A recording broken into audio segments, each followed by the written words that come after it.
Hello students, welcome to GNV Learning Portal. Staff Selection Commission examinations lo previous year question from general awareness. Hot local wind that flows over North India in summer.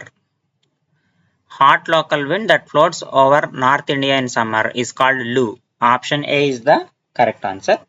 So మిగతా options కూడా మనం చూద్దాం. Chinook అంటే it's a warm dry air from western wind. So it is a western wind and it is warm and dry air. Mango showers means it is a pre-monsoon rainfall. It happens particularly in Kerala and Karnataka.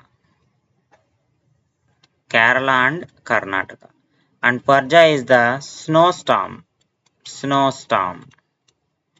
So మనకి ఇచ్చిన question కి answer ఏంటంటే Lu means it is a hot local wind that floats over North India in the summer season.